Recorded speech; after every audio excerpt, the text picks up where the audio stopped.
Els cementiris vistos com a petites ciutats dins de les ciutats.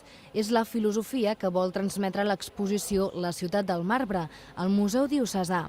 Recintes que no han de ser vistos només com a llocs d'enterrament i mort, sinó com a espais amb un patrimoni cultural i històric propi.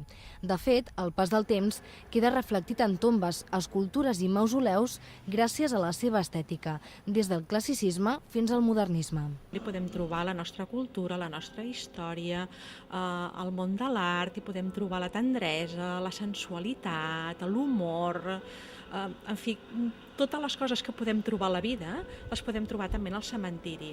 L'exposició recull una 60ena de fotografies dels cementiris més famosos del món, com el de Buenos Aires o el de Milà. A Barcelona, l'interès per l'estètica dels cementiris és recent, però altres ciutats europees s'han convertit en punts turístics de visita gairebé obligada.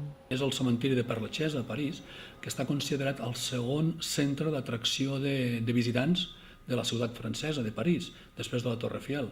Des de fa un any i mig, Cementiris de Barcelona intenta recuperar aquestes instal·lacions gràcies a la restauració de les zones més monumentals.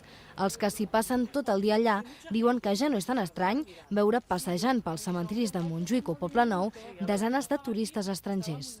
Venen com una passada de formigues. Van passant, sí, és veritat, tu rius, però és veritat, vull dir, sembla que no hi hagi moviment, però van venint.